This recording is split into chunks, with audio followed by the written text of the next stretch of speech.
Okay, smarty pants, answer this one. Do you know what earthquake magnitudes actually feel like? Well, at magnitude 1, you wouldn't notice a thing. At 3, you might slosh your coffee if you're drinking. At 5, things can start to shake off shelves, and it definitely gets your heart racing. But at 7.5, that's when the ground itself rips, buildings sway, and whole streets can split. And now, scientists warn a fault we thought wasn't active anymore could unleash something that strong under a small sleepy town in Canada. Now, if you trace your finger across a map of northwestern Canada, you'll find Dawson City in the Yukon. It looks like a nice place to escape from civilization. After all, it only has about 1,600 residents. It's quiet, remote, and famous for its gold rush past. In the late 1890s, Dawson City ballooned into a boomtown almost overnight as prospectors chased gold. Today, the rush is long gone, but the town still looks the part. Wooden boardwalks and saloon-style facades give it the feel of a set straight out of a Western movie. Oh, and beneath all of that is a fracture in the Earth itself. Dawson City is located on top of what's known as the Tintina Fault. It's a massive crack in the Earth's crust that stretches for hundreds of miles toward Alaska. Until recently, scientists believed that this zone had been inactive for over 40 million years. But newer studies tell a different story. Just a quick reminder, faults are giant cracks when two slabs of Earth's crust meet. They're always trying to slide past each other, but their jagged edges catch and lock. Pressure builds for decades, continuously bending and straining the rock. Then, suddenly, the locked zone breaks, and the slabs slip into a new position in just seconds. That abrupt lurch releases all the stored energy, sending seismic waves racing outward. The ground-shaking consequence is called an earthquake. Scientists say the ground on each side of Tintina has been trying to slide past itself for ages, but it's stuck. And now, that stuck zone has built up around 20 feet of strain. That's how far the land would shift sideways if it all gave at once. That's not just a small crack. That's straight up something from a disaster movie. If all that built-up tension snaps in one go, the result could be a magnitude 7.5 earthquake. How strong is that? Well, pretty strong. So, what happens during a big quake? The shaking can last up to 30 seconds or more, which is an eternity when the walls are swaying and the floor feels like it's rolling under your feet.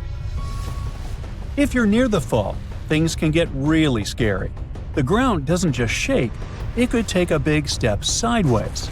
This can lead to some renovations. Roads might get a new zigzag pattern, and unreinforced buildings could decide to do the twist. And if it happens in a Canadian winter, let's just say it could turn a simple power outage into a survival horror adventure. Being on soft soil is like sitting on wobbly jelly. It amplifies the shaking. Solid rock is a bit more stable. However, it's still dangerous. For example, in Mexico in 2003, a 7.5 quake damaged over 43,000 homes, buckled roads, and cut power for miles. In Sulawesi in 2018, the same magnitude not only leveled buildings, but triggered a tsunami and liquefaction. The whole neighborhood was swallowed as the ground turned to quicksand. Now here's something interesting. Most people don't think of Canada as an earthquake country, but it actually gets around 5,000 quakes a year. However, they're so small that you'd never feel them. The real hot spot is the West Coast, near British Columbia. That's where you hear people whisper about the infamous Big One. It refers to a future megathrust earthquake along the Cascadia Subduction Zone, a massive fault that runs for 600 miles just offshore. Unlike Tintina's sideways slip, Cascadia works by one tectonic plate shoving under another. For centuries, the North American plate has been bent upward like a spring as the Juan de Fuca plate has been diving below.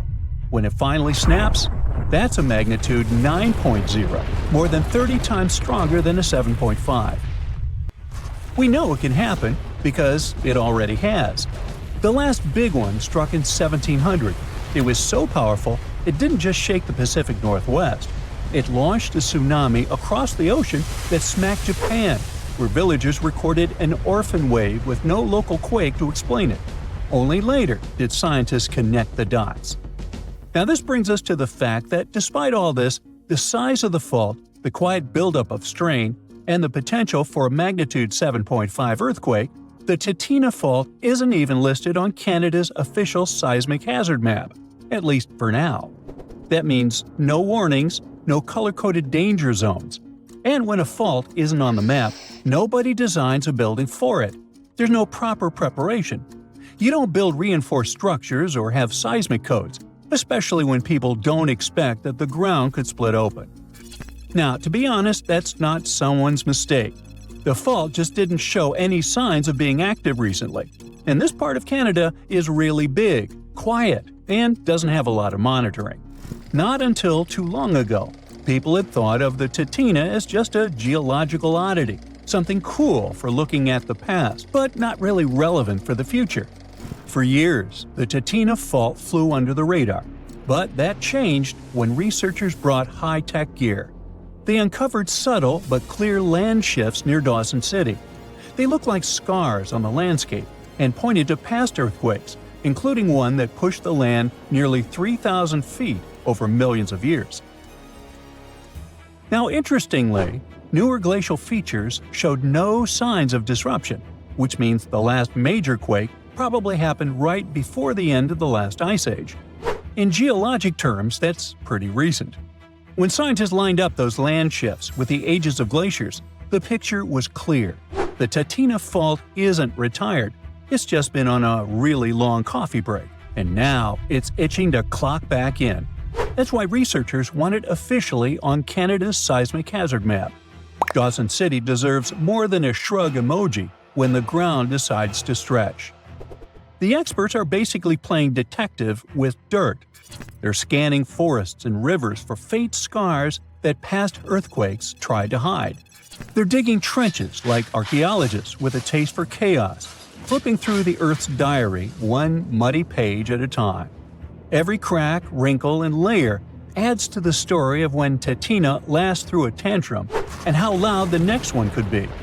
It's pretty cool that satellites can literally track if one side of a valley is slowly creeping ahead of the other, like tectonic snail racing. The goal is to find out how often this fault snapped in the past, how much stress it's still holding on to today, and whether it's going to go off quietly or all at once. Finally, just because you know that plates are pushing against each other underneath, you still can't put a date on it. Long stretches of silence might mean the rocks are getting ready for something huge, or they could just be releasing stress in tiny ways that go unnoticed. Scientists can model possibilities, but no one has a countdown clock for the next rupture. The smartest mindset isn't prediction, it's preparation. You brace for the plausible, not the precise, because the Earth's schedule doesn't come with reminders. It turns out the Earth's crust is always fidgeting.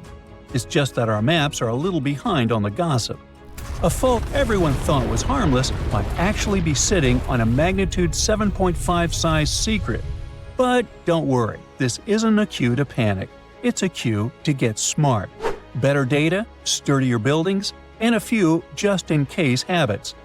When the ground finally decides to settle its debt, what really matters isn't whether Dawson City feels the shake. It's whether everyone's prepared enough to turn a potential disaster into just a real wild story to tell later. Hey, have you ever been in an earthquake? I have. Tell me your story in the comments. Imagine standing in a quiet northern town, surrounded by mountains and forests, when the ground beneath your feet suddenly shifts with the force of a freight train. That's not a movie scene. It's a very real possibility for the people living in Dawson City, Canada. Hidden beneath the tranquil Yukon landscape lies a geological giant, the Tintina Fault. For more than 12,000 years, it has been silent, but new research suggests it might be ready to wake up in a spectacular and dangerous way.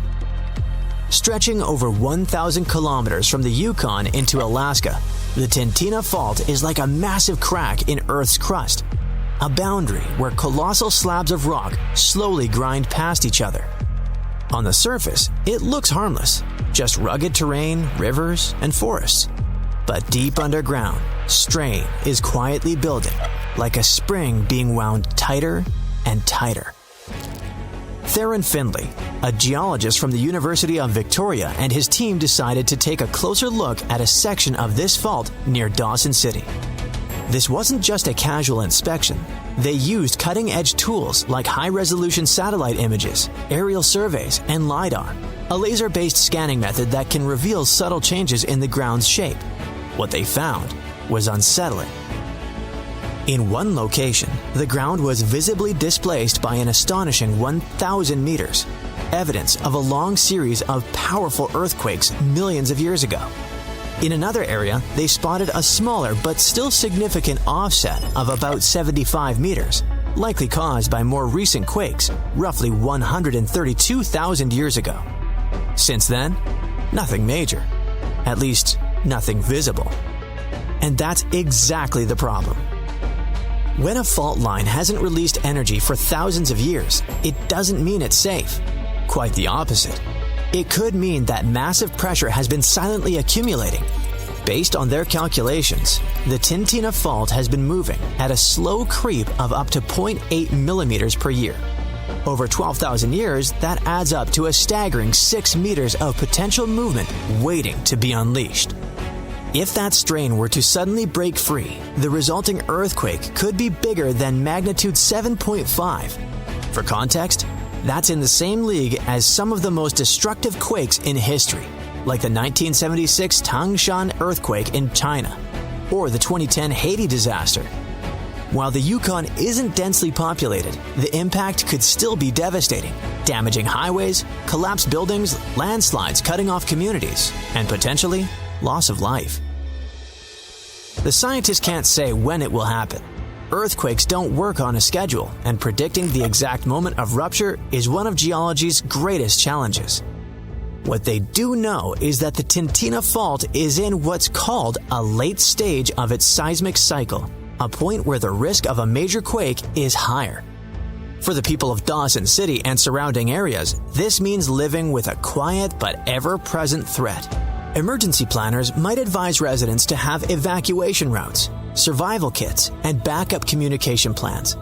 But in the end, this is a reminder of a simple truth. Earth is never truly still.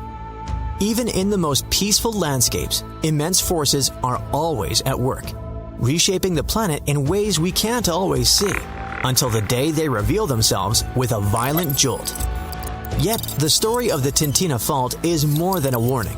It's a glimpse into how Earth stores and releases its pent-up energy. Each millimeter of annual movement is like another twist of a key in a lock. At some point, the lock will turn, and when it does, the release will be sudden and powerful. LiDAR images reveal ancient scars across the land, subtle to the untrained eye, but obvious to scientists. These are the footprints of past disasters, frozen in the ground like a history book carved by nature. Findlay and his colleagues believe the region's seismic silence has lulled people into a false sense of security. A place can be both beautiful and dangerous, and the Yukon is a perfect example. Visitors come for the sweeping vistas and endless wilderness, rarely realizing that deep beneath their hiking trails and scenic roads, forces are shifting that could change the landscape overnight. This hidden drama plays out all over the world.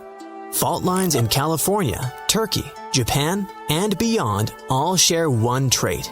They eventually break. The question is never if, but when. The Tintina fault just happens to be one of the quieter players, which in geological terms can be far more ominous than the noisy ones. And so, the clock ticks, silently, in the frozen north, counting down to a moment no one can see coming. Canada is massive, but almost everyone lives in the east or the west. And right in the middle, there is this huge stretch of land where hardly anyone calls home, Northern Ontario. So why does this place almost feel off-limits? Northern Ontario is part of, well, Ontario. It's a super busy province, home to major cities like Toronto and Ottawa. About 1/3 of all Canadians live there. but most of them are down in the southern part of the province, not up north. But that doesn't really add up when you think about it because the northern part is way, way bigger. We're talking about a region that is more than 300,000 square miles, pretty much the same size as the whole country of Turkey. Northern Ontario takes up about 87% of the entire province, but strangely, only about 6% of Ontario's population lives in this area. But before you start dreaming about moving there for some peace and quiet, hold on. There are 4 big reasons people choose not to, and honestly, you'll probably agree. Reason number 1, the land itself. Look up the region on Google Earth, and all you will see is a huge stretch of empty space. Nothing special at first glance, but zoom in, and that's when things start getting complicated. Northern Ontario is famous for its rugged, remote landscapes, full of endless forests and lakes. It's beautiful to look at or snap a photo of, but living there is a whole different story. The geography makes the area tough to get around and makes it hard to build things like transportation routes and railways. And since it's so difficult to put decent roads up there, the whole region stays pretty isolated. That takes us to reason number 2, remoteness. You might think that, being in the center of the country, it could serve as a great link between the eastern and western parts of Canada. But in reality, that's not how it works, and the region is very far from Canada's major cities. Take Greater Sudbury, the largest city in Northern Ontario, with around 160,000 people. The closest major city is Toronto, which is about 230 miles away. So yeah, that's roughly a 4-hour drive just to get there. If you're planning a holiday weekend in a big, dynamic city, a 4-hour drive sounds like a fun road trip. But if you need to go for a dental appointment or sort out paperwork, that distance suddenly feels endless, not to mention the cost. Unfortunately, that's how life is for many people up there. Residents of Northern Ontario don't have easy access to opportunities or services. With so few people scattered across such a huge area, the region doesn't have enough facilities, infrastructure, or easy access to essential services like healthcare and education. People there sometimes have to deal with poor or even non-existent infrastructure, like missing roads, airports, hospitals, and schools. Without those things, settling down is really tough. And in rural areas, it's even worse, because the lack of services can seriously hurt their quality of life. Psychologically speaking, that's not great either. People can end up feeling isolated and lonely, and the freezing weather doesn't help. Which brings us to reason number 3, why most people don't live in Northern Ontario: the harsh climate. If you're not a fan of cold weather, you should definitely leave this region off your travel bucket list. Winters up there can be long and brutal, with temperatures sometimes dropping as low as 40 degrees below 0 Fahrenheit. Have you ever tried shoveling snow when it's this cold? Yeah, it's not exactly fun. That kind of harsh weather doesn't just mess up your weekend plans or your daily jog. It also makes transportation a huge challenge. The result is that many residents end up isolated from essential services and job opportunities. And it's also really hard to build infrastructure, grow industries, or run businesses because of that harsh climate. Take farming, for example.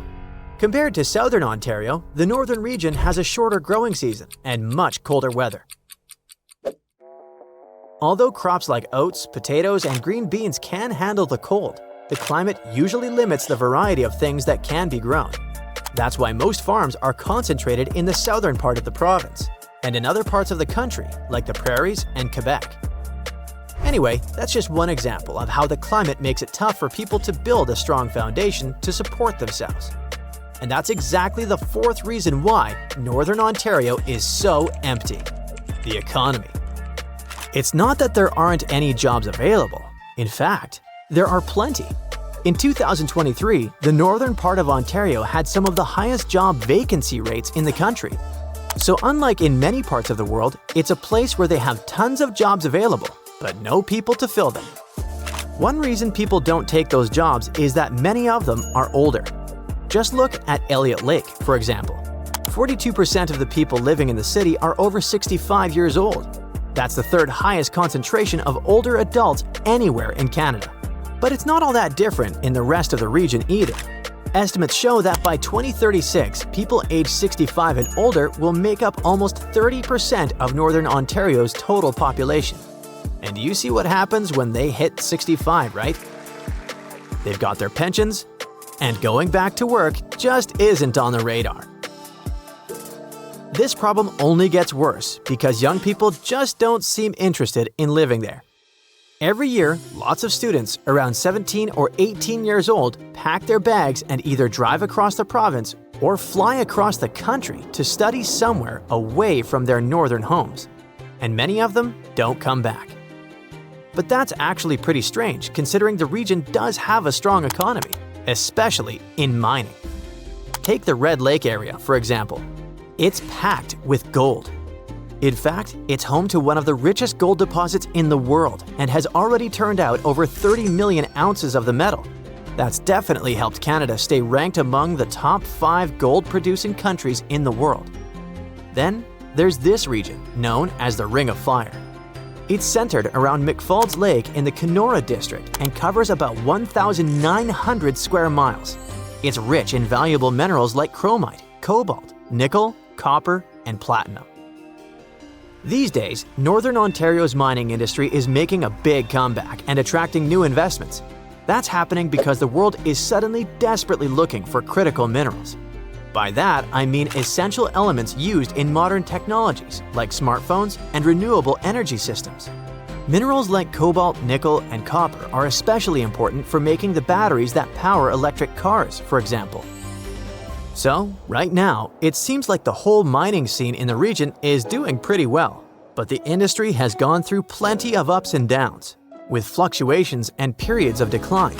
And that, combined with the possible lack of variety and jobs outside the mining industry, means people are more likely to leave the region in search of better opportunities.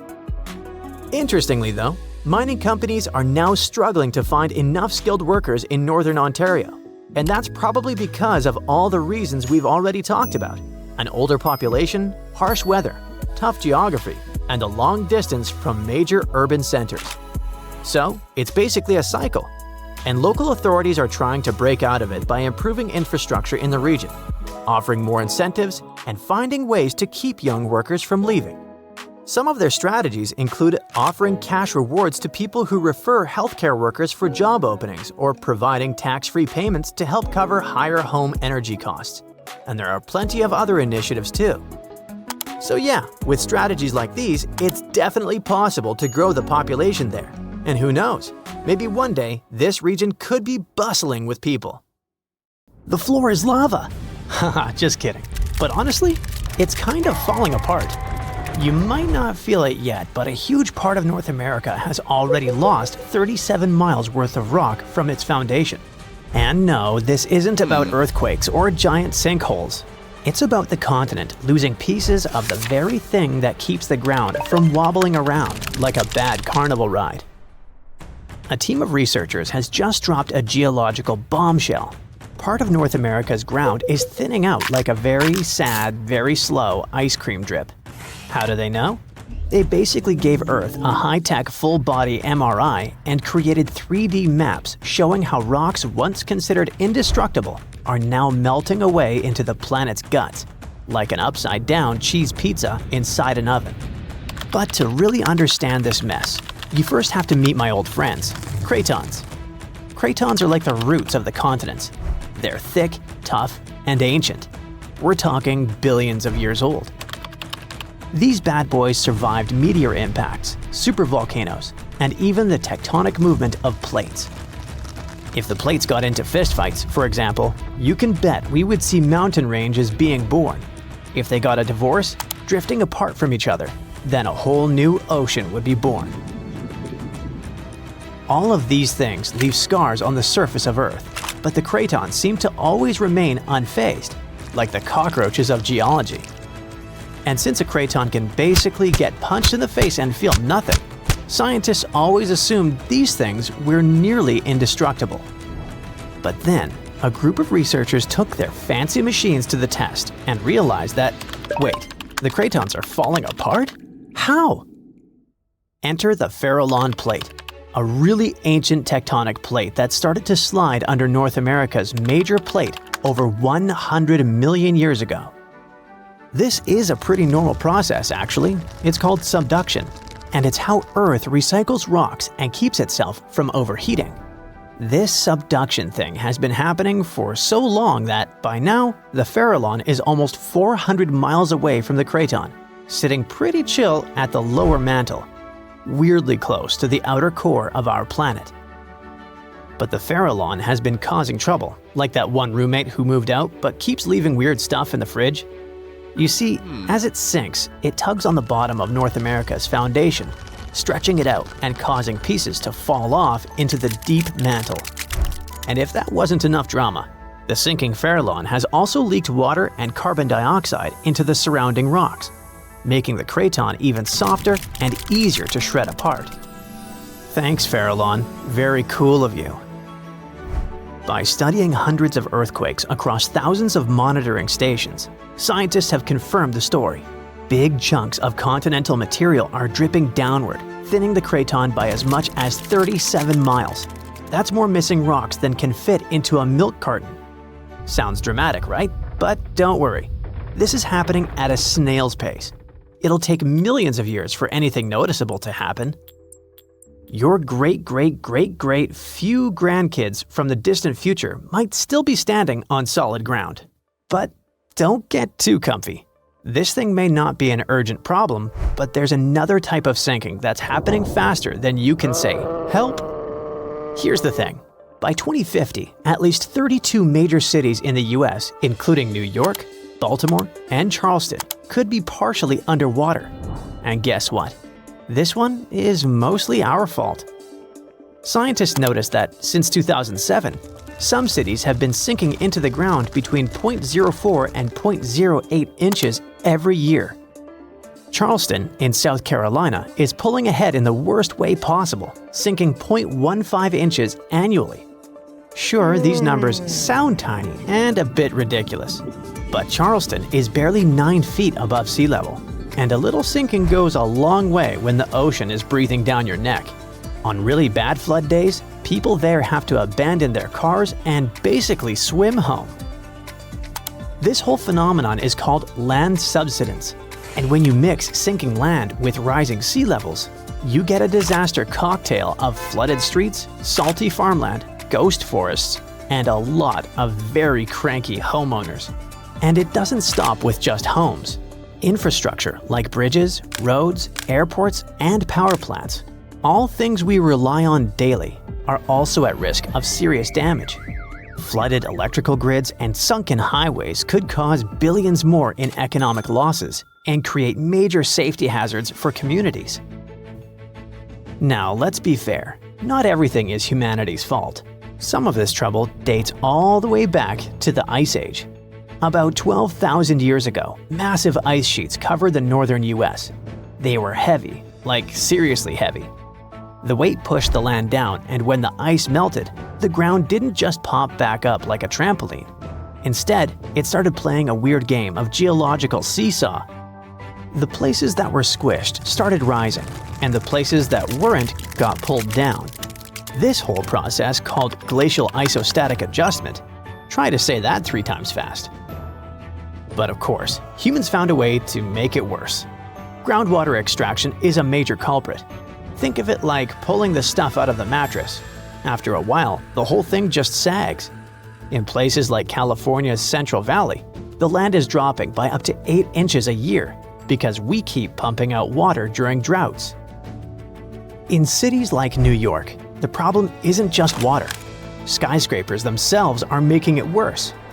Yep, turns out if you stack millions of tons of concrete and steel onto soft ground, it tends to flatten. And in case you're wondering, the total mass of New York City's buildings is around 1.68 trillion pounds. That's about the same as 3.5 million statues of liberty piled up. With so much weight concentrated over a relatively small area, the underlying soils have no choice but to compress over time. And if you thought it couldn't get messier, think again. We've been building dams, which stop rivers from delivering fresh sediment to coastal areas. That sediment is kind of like Mother Nature's way of fluffing the ground back up. Without it, coastal lands are compacting like an old sponge. Plus, when wetlands are drained for agriculture or construction, the peaty soil dries out and collapses. Honestly, it's like the ground just can't catch a break. Scientists also noticed that the areas that used to be lush wetlands are now among the fastest sinking spots in the country, especially along the Gulf Coast. Louisiana, for example, is losing about a football field of land because of this mix of subsidence and rising seas. So what's the endgame here for us regular people who just want to live above sea level? Well, it's not looking great. Ghost forests, which are basically drowned woodlands, are popping up. Farmland is turning salty and unusable. And even sunny day flooding, where streets flood without any rain, is becoming a thing. Yikes! Meanwhile, over on the West Coast, California is not exactly winning either. San Francisco and Los Angeles are both sinking, which means that rising sea levels could hit them twice as hard and twice as fast. In some places like the Palos Verdes Peninsula, the ground has been sinking so fast, people over there might as well live like moles. So, is America turning into the next Atlantis? Probably not next week, but without serious action, like cutting back on groundwater pumping and planning smarter cities, at least 500,000 people are in serious danger. And the housing damage could easily rack up a jaw-dropping $109 billion by 2050. In the end, while North America isn't about to sink like a poorly made souffle, it's definitely showing some cracks in the crust. So maybe let's ease up on groundwater pumping, rethink how and where we build, and invest a little more in keeping our feet dry. After all, if the floor really does become lava someday, we're gonna wish we had at least fixed the leaks first. Consider South America and Africa. Don't they kind of look like they fit together, like puzzle pieces? Well, they actually did. But about 130 million years ago, South America was like, bye, and slowly started drifting away.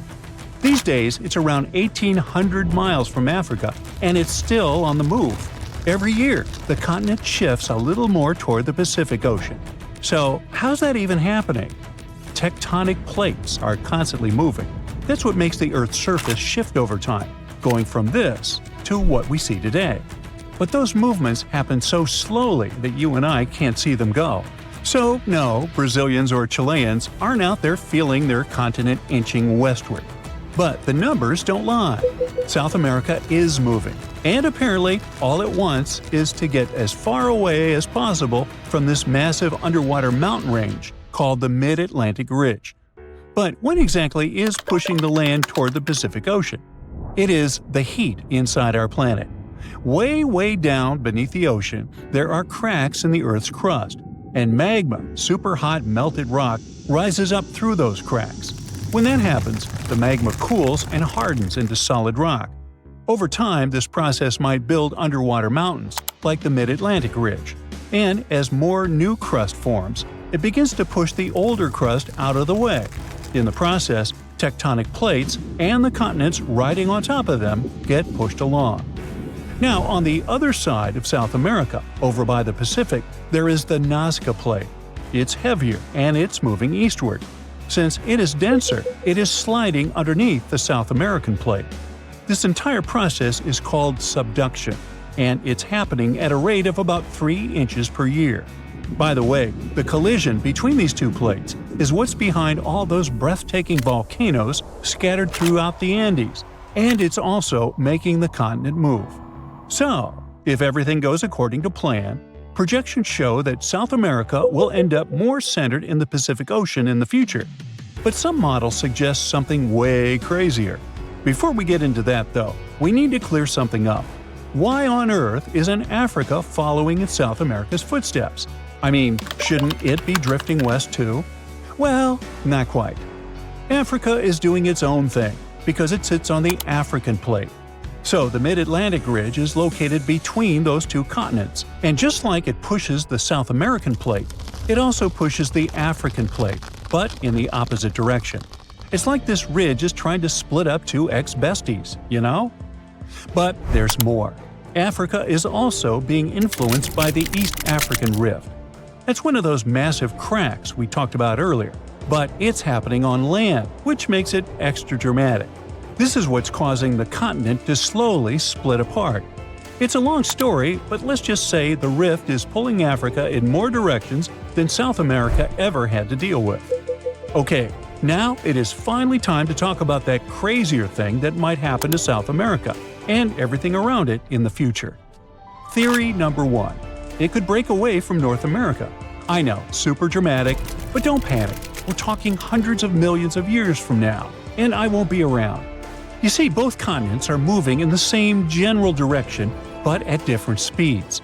The North American plate is cruising along at about 1 inch per year, while South America is moving a bit faster.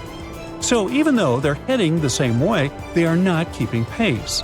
Over time, as the Atlantic Ocean continues to widen and the Pacific keeps shrinking, all this tectonic movement could eventually pull the Americas apart.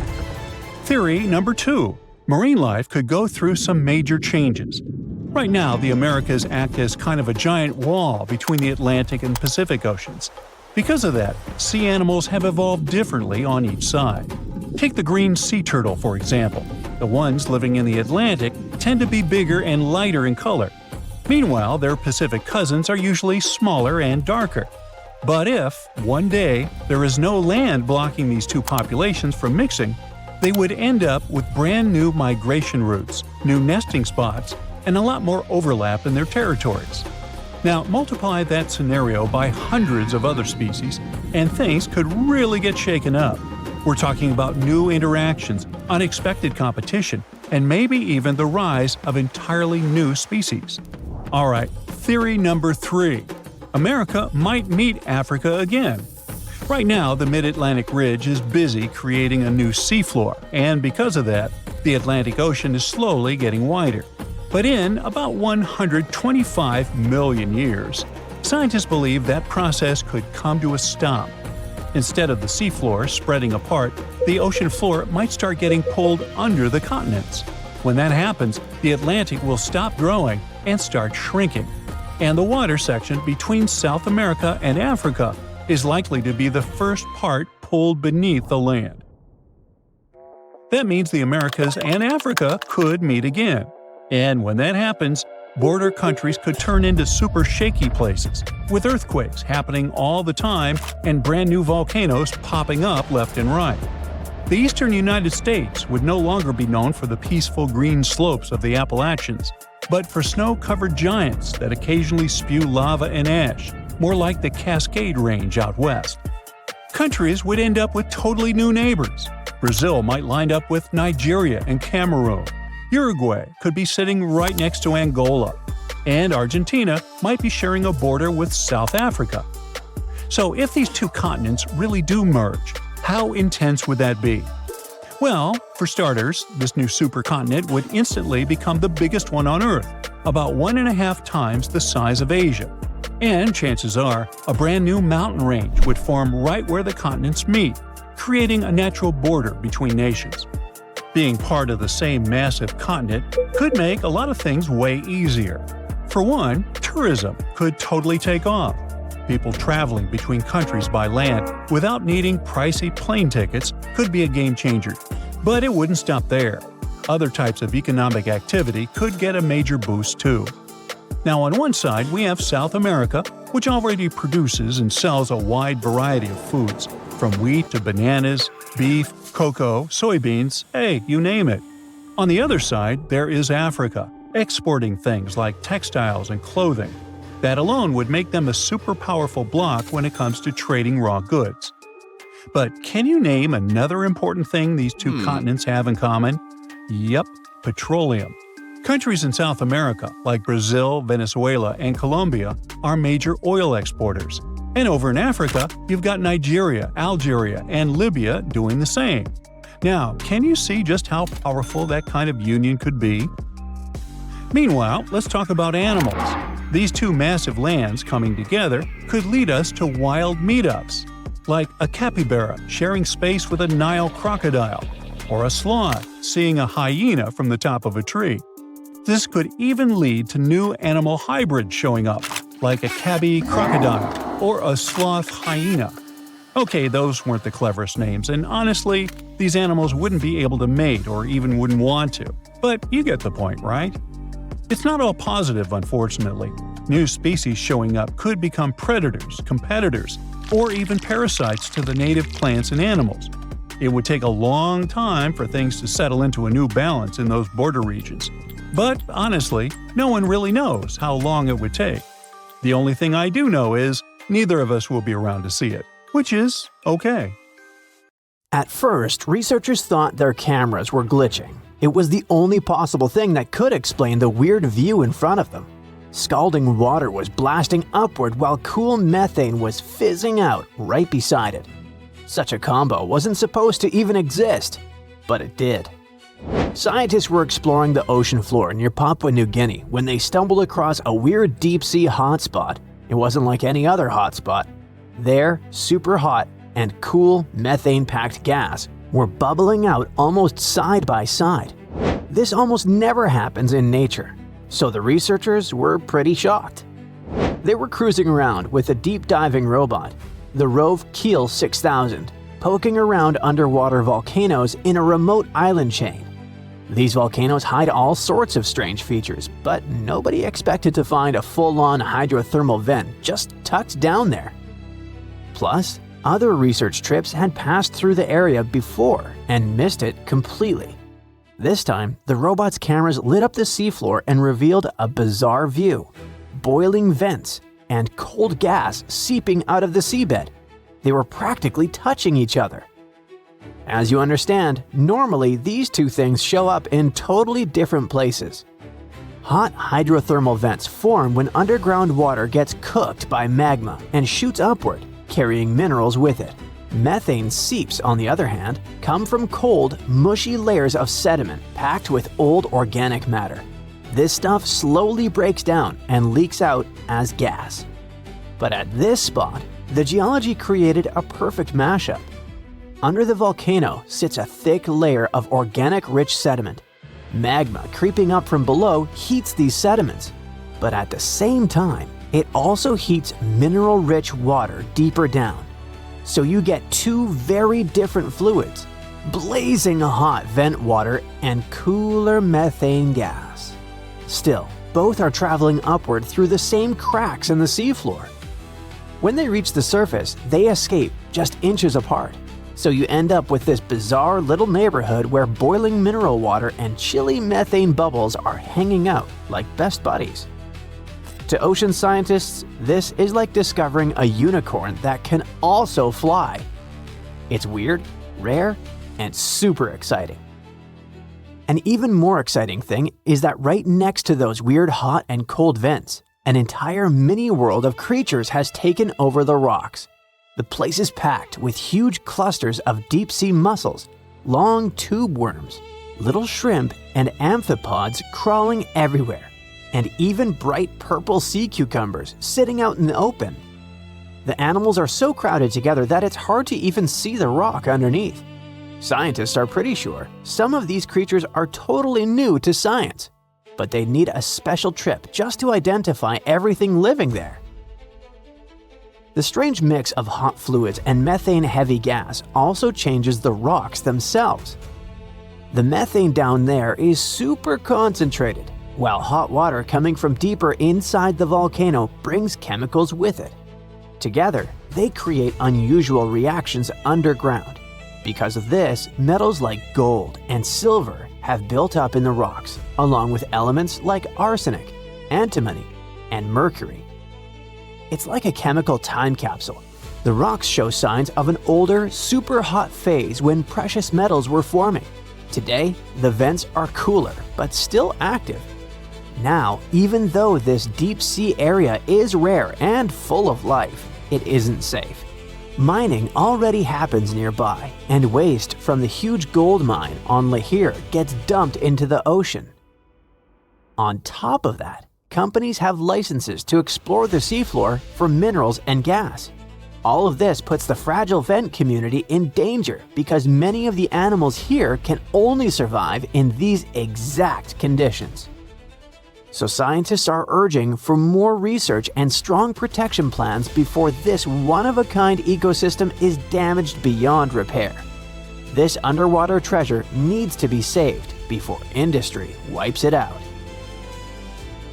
This discovery, though, isn't the only unique ecosystem we've ever found. In January 2025, a gigantic iceberg named A84, roughly the size of Chicago, cracked off Antarctica's George VI ice shelf. This ice shelf is enormous on its own, stretching about 280 miles from end to end and about 820 feet thick. During the Antarctic summer, which is November through late February, the top of the ice shelf melts and forms long, skinny pools called ribbon lakes. They got that name because they really do look like giant icy ribbons stretched across the surface.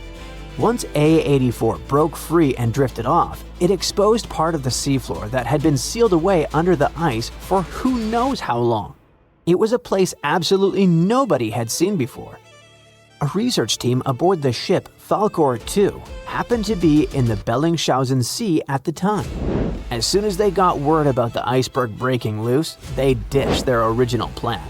This was basically the deep-sea version of flipping over a huge rock in the woods just to see what's living underneath it. For 8 days, the scientists sent down their underwater robot, Sebastian, and explored depths of more than 4,200 feet. Down in that freezing darkness, they discovered a hidden ecosystem packed with life. Huge corals and sponges formed underwater neighborhoods that were absolutely crawling with creatures. They were not just barely alive, they were thriving.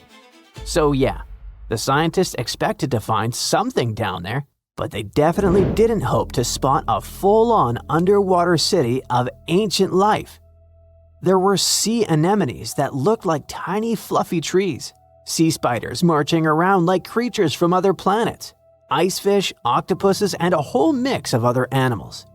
The entire expedition was live-streamed to researchers around the world.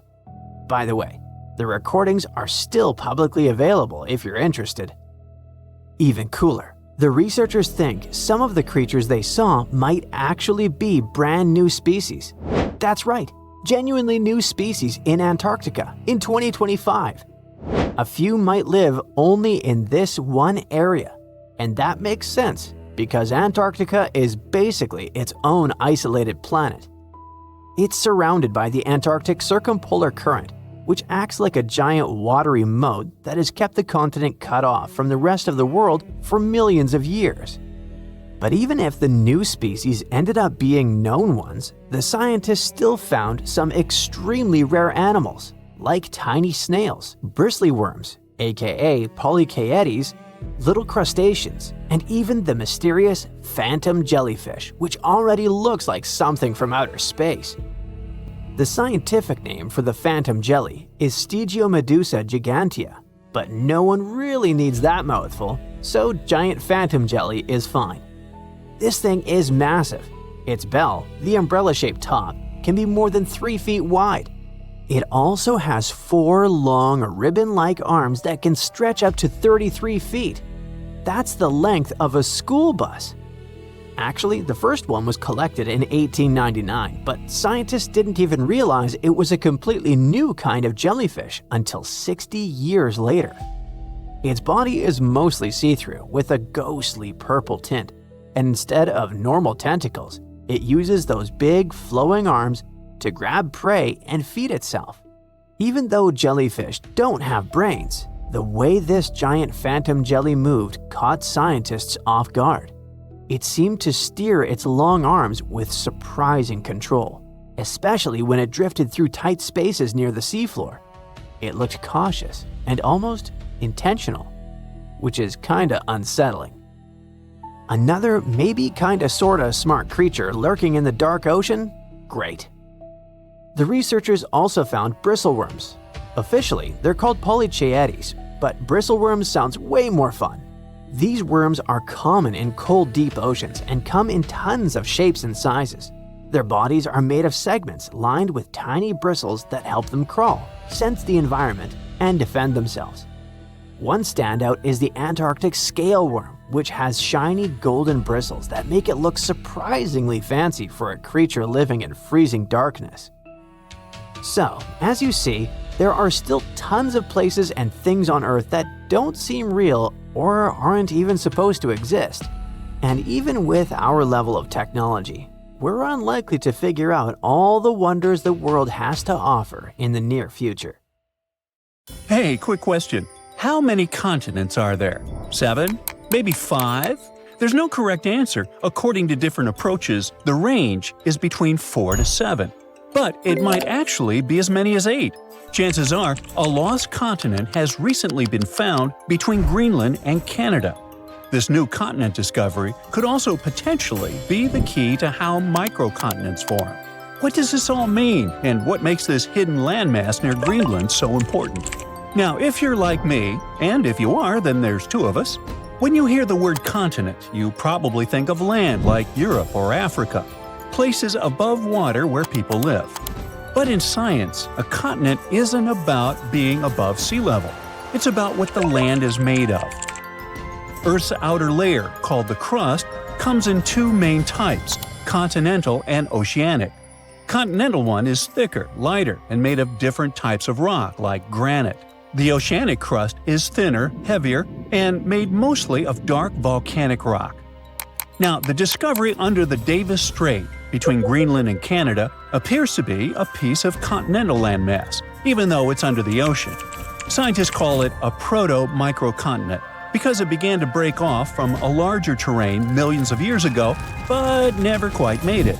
As tectonic plates slowly shifted, the Earth's crust in this region stretched and cracked. One chunk started to split away, but for some reason, the process stopped.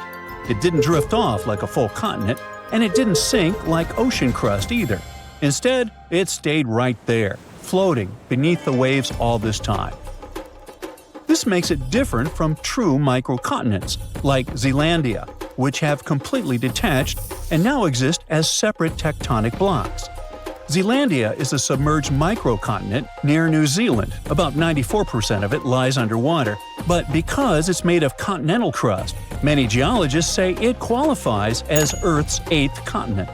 However, Zealandia is still debated because it's too big to be a microcontinent, and there's no official global body to define its status. There's no global organization like the UN or some kind of international geology council that can declare, hey, this is a new continent. Unlike Madagascar, which is fully above sea level and widely accepted by geologists as a classic example of a microcontinent, Zealandia is still waiting for a proper label. I know you're probably wondering, isn't Madagascar an island? The simple answer is, it's both. It's the 4th largest island in the world, completely surrounded by water. But it's also geologically considered a microcontinent because it broke off from the supercontinent Gondwana around 88 million years ago and is made of continental crust, not oceanic crust. Unlike volcanic islands like Hawaii, this isn't just built from lava. It's a real piece of ancient continental crust. So Madagascar checks both boxes: island by geography, microcontinent by geology. And that's exactly why these discoveries can be fascinating.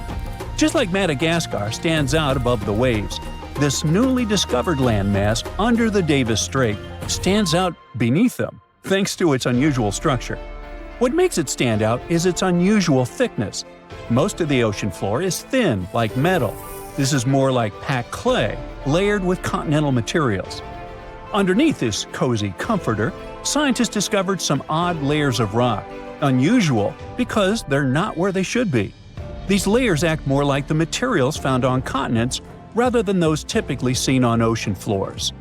There are hints of granite-like formations and distinct magnetic properties, which suggest that this stuff is similar to what makes up dry land. The size is also remarkable. The Proto-Microcontinent is about 12 to 15 miles across, which makes it roughly the size of a mid-sized city, like Manhattan Island at 6,500 feet underwater. The fact that it sits right under the Davis Strait, one of the widest ocean passages on Earth, makes it one of the largest submerged continental fragments we've found. According to researchers, this landmass began to form between 58 and 49 million years ago, when Greenland and Canada were slowly drifting apart. Maybe they just weren't getting along. Hey, it happens. As they pulled apart, the crust under the Davis Strait stretched, and one of the main fault lines shifted. But the breakup didn't finish. Around 48 million years ago, the rifting stalled, and Greenland's motion away from Canada slowed dramatically when it later bumped into Ellesmere Island. It's like a car swerving off and then back onto the freeway, a turn that was never completed. That's basically what happened. A chunk of land got stuck between the motion. It didn't float off into the ocean like a new continent, and it didn't get pulled down into the Earth either. It just stayed where it was, stranded beneath the water. But that's not all. This chunk has its own fault system, and scientists say it actually looks like a miniature version of the San Andreas Fault in California. Now, a fault is basically a crack in the Earth's crust where sections of rock slide past each other. Think of it as a place where the Earth's surface split and tried to slide sideways. In California, this movement still happens today and can cause earthquakes. But under the Davis Strait, it's a different story. The movement started, then suddenly stopped, like hitting pause in the middle of a big shift. It's a frozen moment in the planet's past, preserved right beneath the waves. For geologists, that makes the microcontinent under Davis Strait incredibly valuable. That sudden pause in motion helps explain why some chunks of land break away cleanly, while others twist, stall, or disappear. But this isn't just academic. By studying how continents break apart or stall, scientists can better predict future shifts in land, fault lines, and seismic activity. And predicting earthquakes and geological hazards could prove quite valuable to everyone. Knowing how microcontinents form could help us anticipate how the planet's surface might shift over millions of years, which affects everything from climate models to resource availability. But even just the technological advancement needed for such discoveries is greatly beneficial. The same tools used to map this hidden land are used for oil exploration, laying undersea cables, climate monitoring, and even search and rescue missions. Speaking of technology, for a long time, this hidden landmass near Greenland remained invisible. Just 10 or 15 years ago, the ocean floor under the Davis Strait was basically a mystery. It's deep, almost frozen, obviously not the easiest place to explore.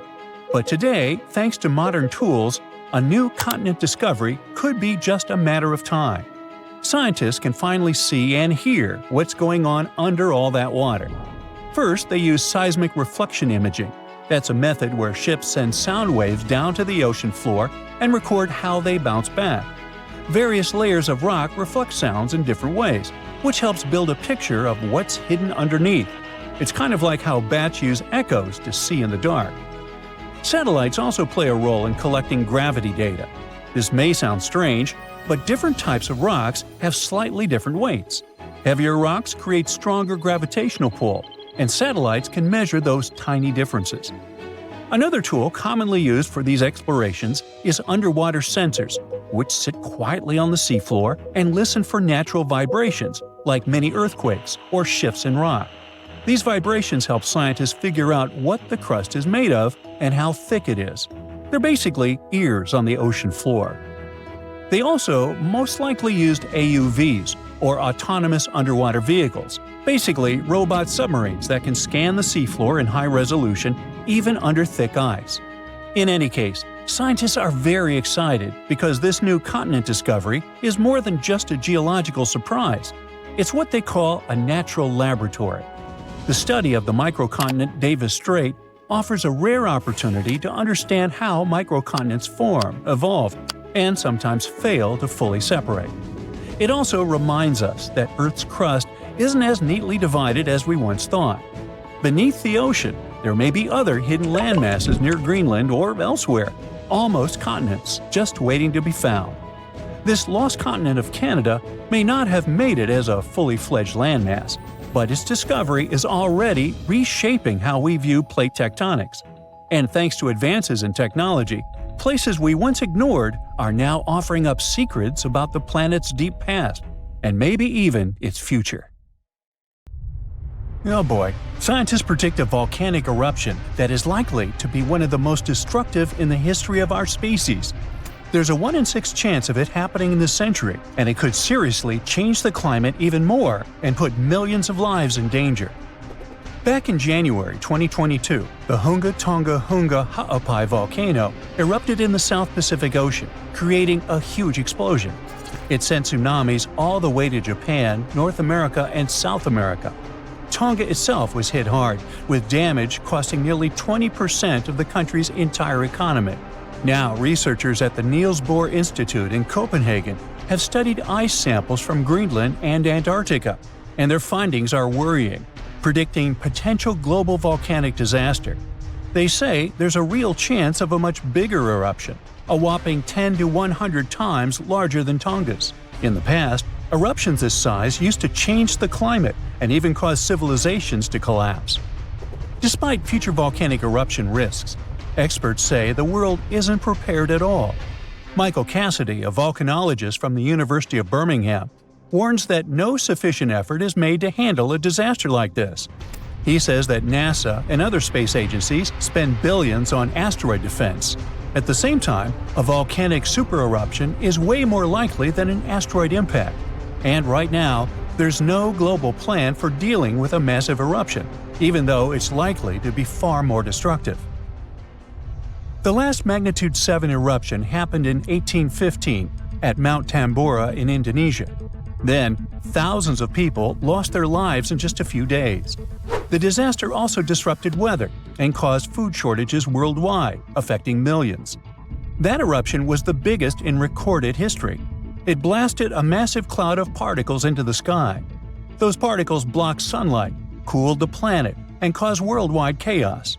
The year after the eruption became known as the Year Without a Summer. Temperatures plummeted, crops failed, famine spread, and a cholera pandemic broke out, leading to tens of thousands of lost lives. A shocking fact, the eruption may have even inspired Mary Shelley to write Frankenstein while stuck indoors during the unusually cold summer of 1816 in Switzerland. Now, since then, many volcanoes have erupted, but none have matched Tambora's scale. Now, over 200 years later, scientists warn that there's a new supervolcano threat. Another massive eruption could be on the way, and the world might not be ready for it. So, while scientists seriously discuss the likelihood of the next volcanic eruption, experts are calling for urgent action to prepare before it's too late. So, the thing is, a massive volcanic eruption today could be even more devastating than the Year Without a Summer. Unlike back then, we're already dealing with all kinds of weather changes and a more fragile global system, which could make the effects even worse. Dr. Michael Rampino, a geological scientist, warns that the world is more unstable now, and it means that a modern-day mega-eruption could have even more severe consequences. But this time, greenhouse gases from fossil fuels may make the aftermath of such an eruption even colder instead of warmer. So we're talking about volcanic activity endangering humanity. Dr. Thomas Aubrey, a volcanologist, found that in a hotter, more turbulent atmosphere, the sulfur dioxide gas released by a volcanic eruption would spread faster and farther than in the past. This gas forms sulfate aerosols, which reflect sunlight and cause global cooling. Because these tiny particles would be more evenly distributed, they'd have a stronger cooling effect than in 1815. Another atmospheric scientist at Cambridge explains that the size of these airborne particles matters. It affects how they absorb sunlight, and in a future warmer climate, an eruption could make the surface cooling stronger by 15%. At the same time, there are still many unknowns. Scientists from the University of Geneva say that we're only beginning to understand the full impacts of such an event. It's also difficult to precisely estimate future volcanic eruption risks, since we have very little data on older eruptions. So, to understand past volcanic activity, researchers analyze ice cores from Greenland and Antarctica, as well as ancient tree rings. Those act as historical records of weather changes. These measurements suggest that several eruptions in the past few thousand years temporarily cooled the planet by about 2 to 2.5 degrees Fahrenheit. One of the most catastrophic examples is the 1257 Somulus eruption in Indonesia, which was so powerful that it likely triggered the Little Ice Age. It was a period of global cooling that lasted for hundreds of years. More recently, the 1991 Mount Pinatubo eruption in the Philippines slightly cooled Earth for a few years. Because this eruption happened in the satellite era, scientists were able to measure exactly how much sulfur dioxide was released and how it affected the atmosphere. But even with modern tools like satellites and seismic instruments, scientists still have difficult times forecasting the next big volcanic eruption. Luckily, even though we can't predict the exact timing, we can study worst-case scenarios to help authorities prepare. This includes creating evacuation plans and stockpiling food in case of global crop failures caused by volcanic cooling. The changes in weather patterns might make volcanoes more active. Melting glaciers can reduce pressure on underground magma, which will increase the chances of an eruption. Plus, more extreme rainfall, which is becoming more and more common, can seep into volcanic cracks and cause powerful steam-driven explosions. It can affect both active and dormant volcanoes. Because of these risks, researchers are now mapping volcanoes that are the most vulnerable to climate change. Their studies show that the highest supervolcano threat comes from such areas as Iceland, Chile, and Indonesia. Those are places where glaciers are melting quickly or rainfall is increasing dramatically. A 2022 study found that 716 volcanoes worldwide, that's about 58% of all known active above-ground volcanoes, could be triggered by extreme rainfall, increasing the likelihood of another mini ice age. Now let's get back to that Hunga Tonga Hunga Ha'apai eruption that occurred on January 15, 2022. Scientists have confirmed that it created the highest plume ever recorded. The volcano, located underwater in the South Pacific, sent an ash cloud 187,000 feet high. That's higher than any previously recorded eruption. What makes this eruption even more remarkable is that it was the first to ever reach the mesosphere. It's the third layer of Earth's atmosphere. The mesosphere begins at about 160,000 feet above Earth, where meteors start burning up and creating shooting stars. To measure the plume's height, researchers from the University of Oxford and RAL Space used data from 3 geostationary weather satellites. Before this, the record for the highest volcanic plume was held by Mount Pinatubo's 1991 eruption in the Philippines, which reached 131,000 feet high. Interestingly, this kind of measurement was only possible thanks to modern satellite technology, and a decade ago, no one would have been able to do this. Another volcano we should mention in relation to a potential global volcanic disaster is located on Iceland's Reykjanes Peninsula. Its latest eruption happened in November of 2024, leading to evacuations in nearby areas. The eruption began just after 11 p.m. with little warning. The volcano released orange lava from a nearly 2-mile-long fissure. Authorities ordered evacuations for about 50 homes and guests staying at the Blue Lagoon Spa Resort, a popular tourist destination southwest of Reykjavik. While air travel was not affected, officials still warned of potentially dangerous gas emissions spreading across parts of the peninsula, including the nearby town of Grindavik. Grindavik, home to 3,800 residents, has repeatedly witnessed volcanic activity, and past eruptions even damaged its infrastructure and forced evacuations. For example, in August 2024, a 2.5-mile-long crack opened at the Sunthunkangigar crater near Grindavik. It led authorities declaring a state of emergency as lava flowed in multiple directions. Fortunately, Iceland's meteorological office reported that the latest eruption was significantly smaller than the one in August. Geophysics experts conducted aerial surveys and figured out that the situation appeared less intense than the previous eruptions. These days, Grindavik is not at risk, but the possibility of further developments cannot be ruled out. Scientists predict more volcanic eruptions.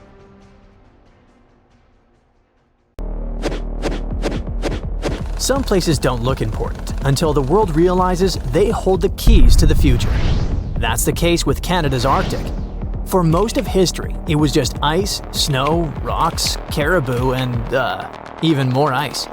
But now, it's about to become one of the most important places on Earth, and maybe make Canada a global superpower. Why? Because it's hiding minerals that power electric vehicles, satellites, and missile systems, while the demand is skyrocketing. However, it's not just mining and having resources. It's also about control. Right now, China has a massive head start because it refines over 90% of the world's rare earths.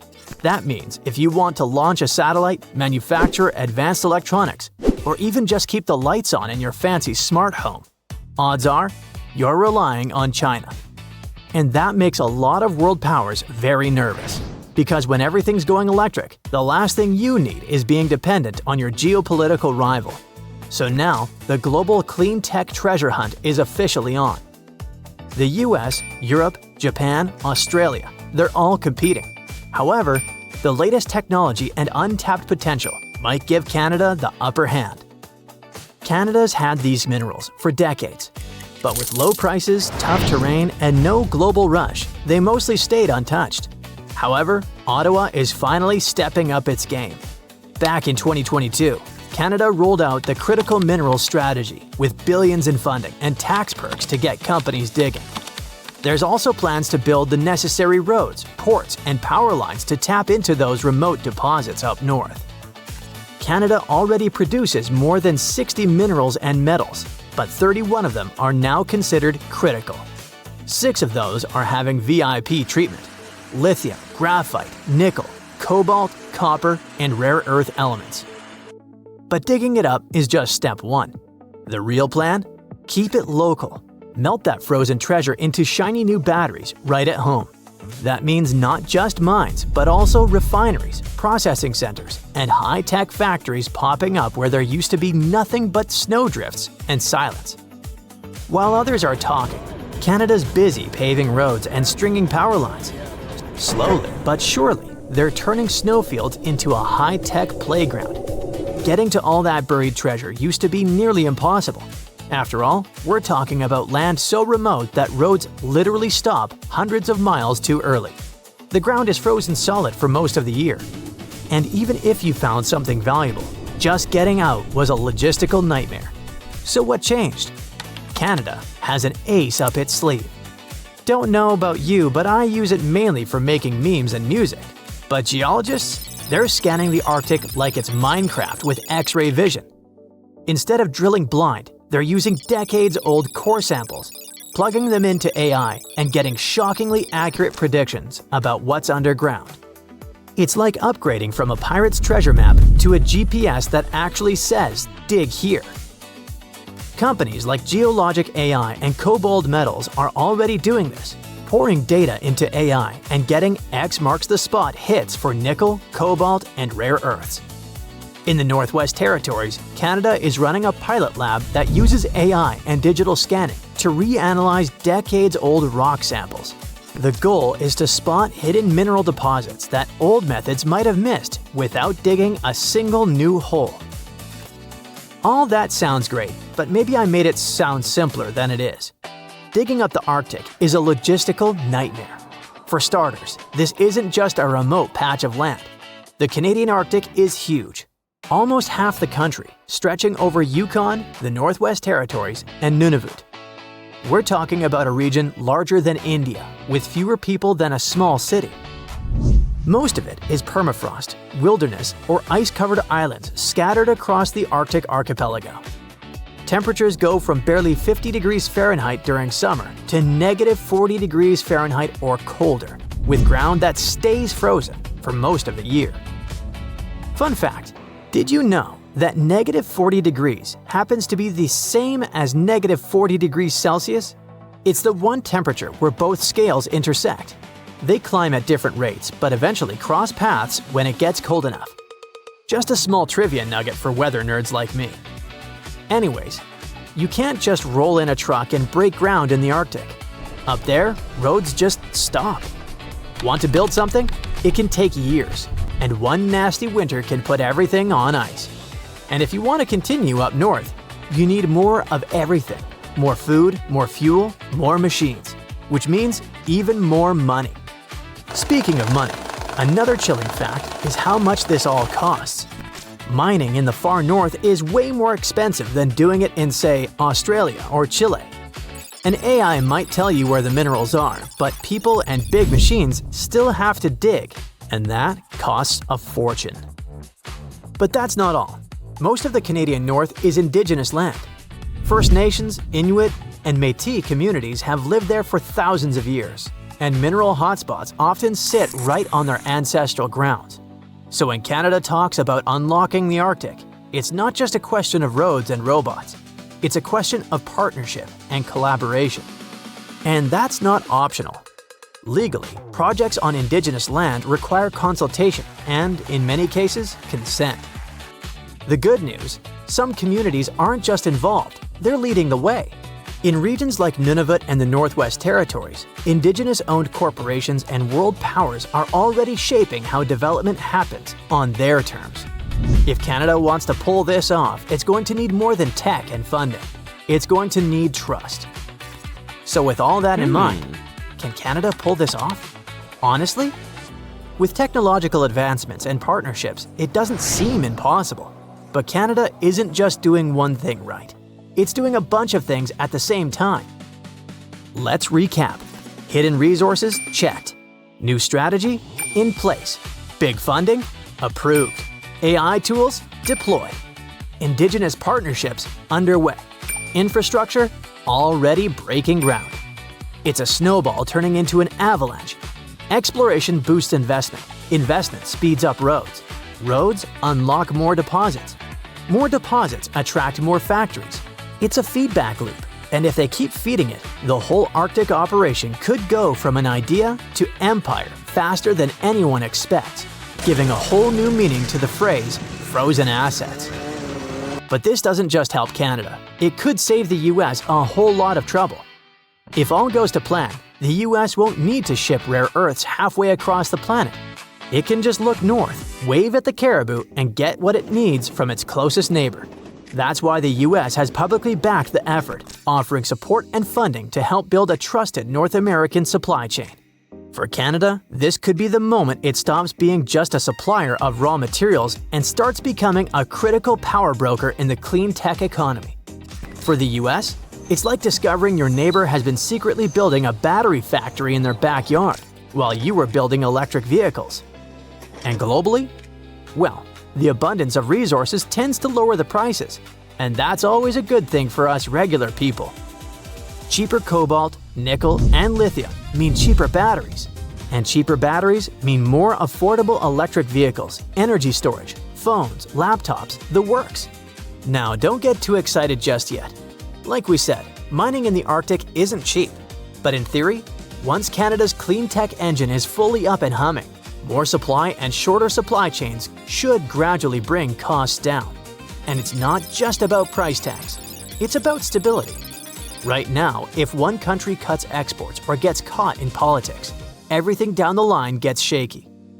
But with Canada stepping in as a reliable supplier, the global system might get a bit more breathing room. Manufacturers can stop sweating over single points of failure and start building with confidence.